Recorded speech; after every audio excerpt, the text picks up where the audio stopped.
Você já passou por alguma situação em que a sua vida passou diante dos seus olhos?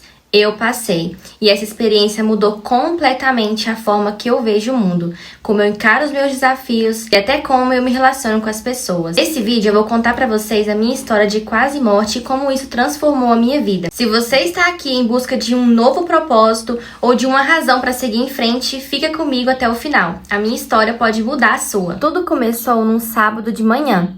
Só que até então eu achava que era uma dor comum, que eu estava sentindo apenas um incômodo gastrointestinal após tomar um café ou comer alguma coisa porque eu tenho intolerância à lactose. Naquele mesmo dia, eu tirei umas fotos lindas da minha sobrinha, ela com um vestido azul, eu pude sentir o vento fresco das folhas. Tudo cooperava para ser um dia maravilhoso, pois eu jamais imaginava o que estava prestes a acontecer comigo. Eu lembro que naquele dia foi um momento muito especial em família. Eu estava com a minha cunhada e meu cunhado, os meus sogros iam viajar para outra cidade e depois dali eu ia para casa dos meus pais, que dá mais ou menos uns 20 minutos da minha casa. Então era um sábado que eu já tinha preparado tudo o que eu ia fazer, estava muito contente e muito satisfeita com tudo que estava por vir. Esse é o último sábado de janeiro de 2022, eu estava com expectativa muito grande de ser um ano maravilhoso, um ano abençoado, e tudo começou a partir dali. Eu jamais imaginava que eu ia ter uma experiência daquela com Deus naquele mesmo dia. Depois de almoçar um estrogonofe maravilhoso que meu sogro fez, eu posso até lembrar o gosto de tão bom que era, aquela batata palha crocante por cima, aquele cheiro quentinho. Eu peguei, me alimentei e levantei para tirar foto da minha sobrinha. A minha sobrinha estava com um vestido azul maravilhoso, cheio de flores, e eu agachei para tirar uma foto. Nisso que eu agachei para tirar uma foto, eu senti uma fincada muito estranha no estômago, só que eu pensei que não deveria ser nada demais. Depois daquele almoço, a gente ia pra minha mãe. Só que antes da gente sair da casa dos meus sogros, a gente tinha uma entrega do Mercado Livre para ser feita. E esse rapaz do Mercado Livre ligou bem na hora e falou pra gente se a gente poderia estar em casa para receber. E como a gente mora muito perto, eu falei assim, vamos passar em casa que a gente já espera o rapaz entregar. Nisso que a gente voltou pra casa, eu reparei que o meu estômago estava um pouco alto e eu deitei na cama e senti uma fincada muito estranha. Nisso, meu marido pegou um bicarbonato, colocou na água para eu tomar. E, gente, foi aquele momento que eu senti que não estava normal. Porque o bicarbonato entrou, eu senti ele entrando, fazendo o estômago funcionar, só que eu reparei que a dor estava vindo de fora do estômago e não por dentro. Aí foi quando eu me preocupei e reparei que aquela dor eu nunca tinha sentido na minha vida. Naquela mesma hora, eu peguei meu telefone, tirei uma foto e mandei pra minha mãe. Falei assim, mãe, meu estômago não tá legal, vou passar no hospital antes de ir aí. A gente pegou e foi pro hospital. Eu e meu marido, chegando lá, gente, quando a gente parou na porta estacionado, eu não conseguia nem andar. E eu já fiquei um pouco nervosa. Até no dia eu falei com meu marido, eu falei assim, nossa, você parou muito longe do hospital, tô conseguindo nem andar. E eu não tinha reparado que era a dor que estava muito alta. E pra caminhar doía. Chegando no hospital, eles falaram, ó, esse tipo de dor não é aqui, é no outro, você vai ter que ir no outro, porque aqui é somente fratura e grávidas. Dá a volta e eu pra trás pra poder entrar no carro e ir. E nisso a dor foi só aumentando. Chegando no hospital, já fui atendida. A triagem foi bem demorada, porque até então tava só com a dor gastrointestinal, não tinha febre, não tinha nada. Porém, é uma dor que eu nunca tinha sentido, uma dor muito diferente. Começou a doer muito, muito mesmo de uma vez só. Quando eu passei pelo médico, o médico já me deitou na maca e veio apertando meu estômago. E nisso o médico apertou muito forte, até parecia que ele sabia o que era. E ele falou o seguinte, vou pedir para te levarem no outro hospital para você fazer uma tomografia. E com essa tomografia eu vou ter certeza do que você vai ter. E a partir de agora você vai ficar internada, pode avisar a sua família que você vai dormir no hospital. Naquele momento, gente, eu já achei tudo muito estranho. Já começou a me dar um pouco de nervoso e aflição, porque eu nunca tinha ficado internada e muito mais passar pela triagem pelo médico e fazer uma tomografia.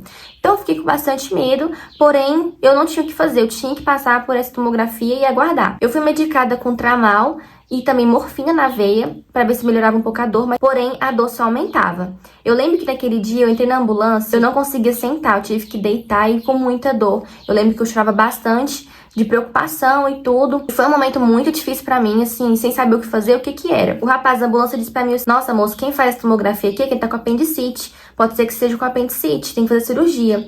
Nisso, eu já fiquei pior do que eu já tava, porque eu não sabia nem que era apendicite, nem que eu ia fazer uma cirurgia, e já fiquei aflita. Chegando no hospital, o médico falou pra mim que o exame ia ter resposta somente às 2 da madrugada, e eu já tava ali desde as 4 horas da tarde, e eu fiquei um pouco preocupada, porque era um tempo muito demorado.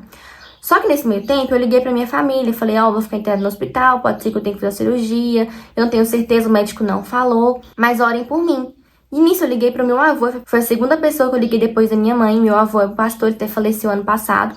E eu liguei pra ele e ele me tranquilizou e falou assim: não, fica tranquila, você vai ser curada em nome de Jesus, dar tudo certo. Quando foi 11h30 da noite, o médico me procurou, falou que realmente eu ia precisar de uma vaga zero. Ou seja, vaga zero, gente, que não sabe porque eu não sabia, é a vaga de emergência de hospital. A pessoa que pega a vaga zero é a pessoa que precisa de atendimento urgente antes de todo mundo que tá ali. E eu não sabia disso. Tanto que na hora que o hospital ficou sabendo que eu era vaga zero, todo mundo veio falar comigo: nossa, moça, mas você é a vaga zero? Gente, a dor era tanta que eu não conseguia parar em pé. Eu não conseguia conversar. E os remédios, eu não sei se era remédio com dor, eu não conseguia compreender. A fraqueza era muita, a dor era muito forte. E acabou que eu já tava ficando muito tempo sem comer. E não podia comer também, porque se saísse a cirurgia, eu tinha que estar com o período de jejum completo. Então eu fiquei em jejum muito tempo. E também eu não conseguia comer de tanta dor, vômito e mal-estar. Quando foi às 8 horas da manhã do outro dia, eu recebi a notícia que tinha liberado a vaga zero pra eu ir. E nesse meio tempo, gente, eu não conseguia nem andar. E eu pedi pra minha mãe me ajudar a dar banho, porque eu precisava muito tomar um banho antes de fazer cirurgia. E também suada, vômito, aquele conflito todo. Quando eu passei pro outro hospital, que era o que fez a cirurgia geral, que é o hospital regional da cidade, chegando nesse hospital, foi solicitado para buscar a tomografia para poder eles analisar. E, gente, quando eles solicitaram essa tomografia, minha mãe foi, buscou mais meu tio. Chegando lá, eles falaram que não tinha somente o apendicite, tinha um cisto anexial na trompa esquerda. E eu não sabia o que era, eu tava sem entender. E nisso surgiram duas médicas. E eu com muita dor, já aguardando a cirurgia, mais de 12 horas. Essas duas médicas ginecologistas me levou pra uma sala, me colocou pra fazer um exame, gente, de toque. Só quem é mulher vai entender o que é esse exame. E eu com aquela dor de apendicite. Gente, eu senti o momento mais humilhante, mais envergonhado da minha vida, com dor. Eu não sei nem expressar pra vocês o sentimento que eu vivi naquele momento, impotente, sem saber nada, sem saber o que fazer, sem saber o que estava acontecendo comigo. Então eu me senti muito incapaz naquele momento. Só que ao mesmo tempo, depois da oração do meu avô, eu não conseguia mais chorar, porque a minha vida estava na mão de Deus. Eu falei com Deus o seguinte: Deus, se for pro Senhor me levar, o Senhor vai me levar. Se for pro Senhor me curar, o Senhor vai me curar. E eu estou aqui pra tudo. Se for pra cirurgia dar certo, o Senhor vai preparar tudo. Se não for, o Senhor também vai preparar. E nesse meio tempo, as duas médicas queriam que eu aguardasse até as 18 horas, praticamente 24 horas a mais. E o apendicite, se não for feito nas primeiras 24 horas, a chance de sobreviver é menor ainda. Só que no dia eu não sabia. E aí apareceu um anjo do Senhor, um enfermeiro, e falou o seguinte: ela não consegue aguardar até as 18 horas. Ela vai subir agora para a sala de cirurgia que os médicos estão aguardando ela. E esse enfermeiro, gente, me tirou da mão dessas duas médicas. Eu sei que elas estavam fazendo o trabalho dela, só que eu tava sentindo muita dor e elas me apertavam demais, gente, mas demais mesmo. Ele pegou a minha maca, me encaminhou para a sala cirúrgica. E quando eu deitei naquela maca, eu realmente, gente, tava assim, transtornada de dor, não tava assimilando muita coisa. Foi quando eu tive uma experiência muito interessante. O anestesista chegou do meu lado, perguntou se estava tudo bem, que horas que eu tinha comido. Eu falei pra ele a hora que eu tinha comido, que eu tinha comido no outro dia, que eu tinha almoçado na casa dos meus sogros e tava de jejum há um tempo já. E ele perguntou pra mim: você tá sentindo alguma coisa? Foi quando eu apaguei. Nisso, antes de apagar, gente, eu já tinha visto como se fosse a mão de Deus, os anjos, assim, em cima das mãos dos médicos. Eu tinha visto, eu já tava muito passada de dor, então eu já tava meio delirando ali com um remédio, tramal, não sei, mas eu lembro nitidamente que quando foi escurecendo eu vi os anjos ali do Senhor. Minha mãe ficou lá de fora aguardando a cirurgia ficar pronta. Diz minha mãe me contando, depois de praticamente muito tempo da cirurgia, ela veio me contar isso. O médico chegou nela e falou: você quer ir lá despedir dela? Minha mãe falou assim: não, porque eu tenho fé que ela vai sair viva em nome de Jesus. Minha mãe, durante a cirurgia, eu vi nitidamente o meu corpo, uma fumaça branca e uma mão muito forte, como se fosse uma mão de nuvem, que segurou a minha garganta, a minha língua, e falou o seguinte pra mim: eu ia te levar às 6h03, só que eu não vou te levar porque você vai ver a justiça que eu vou fazer em sua vida. Eu acordei da cirurgia às 6h05. E quando eu acordei da cirurgia, eu acordei com fralda, com muita inchada, porque eu tive que ser aspirada, porque meu apêndice tinha sido supurado. Depois que eu fiz a cirurgia, eu fui para o pós, para minha recuperação. Minha recuperação, gente, até que não foi muito difícil. Porém, por causa desse cisto, o médico me segurou no hospital para eu aguardar no outro dia fazer o transvaginal, que é um exame que as mulheres fazem para poder ver como que tá a situação da trompa, do útero. E eu tinha que fazer esse exame antes de ser liberada. E eu fiquei muito preocupada, gente, de ter tirado a minha trompa na cirurgia, da apendicite. Eu fiquei muito preocupada com isso, porque tinha essa discussão nos médicos ali antes de fazer a cirurgia da apendicite. E eu fiz o transvaginal depois de 2 dias já internada, já recuperando.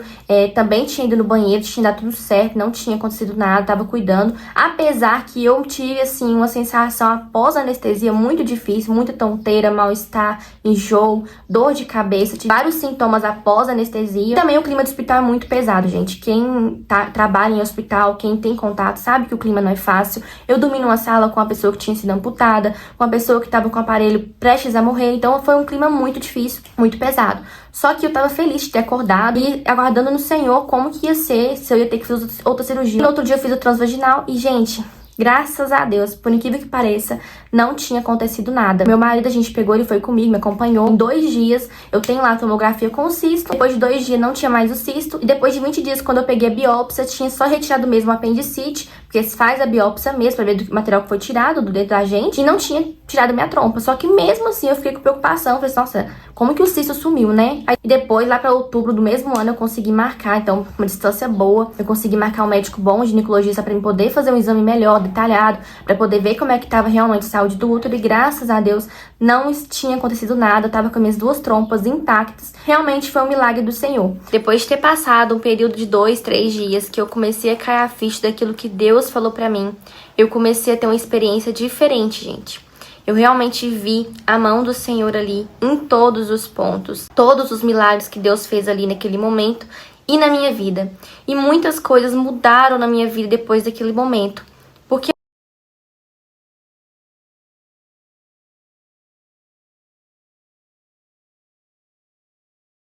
perdi a minha capacidade de raciocinar de tanta dor, passar mal. Passei uma situação humilhante ali com as médicas, uma situação que eu jamais imaginei, com dor, com vômito, e segurando ali pra poder não passar tão mal na frente da minha família, pra eles não ficar tristes. E eu com aquela dor insuportável dentro de mim e no meu corpo, e não poderia fazer nada. A minha vida, gente, eu não tinha o controle da minha vida. A partir daquele momento, eu comecei a refletir em várias coisas. A primeira delas foi valorizar mais o presente. Depois dessa experiência, eu aprendi algo muito importante. O presente é tudo que nós temos. Nós vivemos como se tivesse todo o tempo do mundo, mas a gente não sabe quando é que nós vamos partir. A verdade é que a vida pode mudar em 1 segundo, num piscar de olhos você pode estar bem, no outro dia pode estar mal. Então, eu aprendi que a gente não deve desperdiçar o nosso tempo com coisas que não têm valor. Eu acredito que Deus me deu uma nova chance para ver a vida com um modo diferente. Acordar todos os dias e ver que é um milagre poder respirar, caminhar, ver o sorriso de quem a gente ama. Tudo isso é uma bênção de Deus. E antes eu não conseguia ver claramente, com nitidez, o agir do Senhor. Hoje eu vejo que o presente é um presente divino de Deus. E você? Você está vivendo o presente ou está esperando algo acontecer para começar a valorizar a sua vida? Segunda coisa que eu aprendi é ter mais empatias com as pessoas. Outra coisa que mudou completamente foi a minha forma de ver as pessoas. Antes eu achava que eu sempre estava certa, só eu tinha problemas, mas depois de quase perder a minha vida, eu percebi que cada pessoa está lutando uma batalha diferente, só que a gente não sabe. Deus nos ensina a amar o próximo como a gente mesmo. E depois dessa experiência, eu entendi que o amor, o perdão e a empatia são os maiores presentes que a gente pode dar para o mundo. A terceira coisa que eu descobri, que todo mundo tem um propósito de vida. Antes de passar por essa experiência, eu me perguntava, qual é o sentido da minha vida? Qual é o sentido disso tudo? Mas, depois que eu estive tão perto da morte, eu percebi que todos nós temos um propósito aqui na Terra. E o meu propósito ficou muito claro: viver de forma intencional e usar a minha história para inspirar outras pessoas. Meu propósito não é acumular bens materiais, não é viver só para mim. Meu propósito é ajudar, servir e inspirar outras pessoas. Ser um instrumento de Deus para levar uma mensagem de esperança. Se você está perdido ou perdida, se você acha que a sua vida não tem sentido, eu quero te dizer uma coisa. Deus tem um propósito para sua vida. Não importa o que você esteja passando, Ele está te moldando, está te preparando para algo muito maior que nem você mesma consegue imaginar. Quarta coisa que eu aprendi foi confiar, ter fé e me entregar a Deus. Eu podia ter morrido naquele dia, mas eu estou aqui e eu acredito que nada Deus faz por acaso. Eu acredito que Deus me salvou para que eu pudesse contar e compartilhar com vocês esse testemunho que mudou a minha história de viver. De como a vida se transforma quando aceitamos que não temos o controle de nada e temos que confiar somente no Senhor. Então confie no Senhor. Quando eu estive diante da morte, eu percebi que a vida está nas mãos de Deus. E eu tomei uma decisão a partir daquele momento. Não vou viver com medo, vou viver com propósito, com fé e confiança que Deus está no controle de tudo. Se você está passando por um momento muito difícil, lembre-se, você é mais forte do que imagina.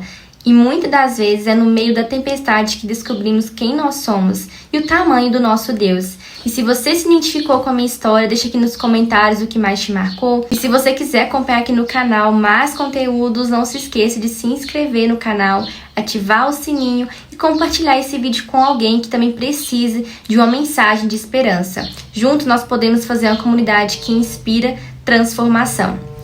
Até o próximo vídeo.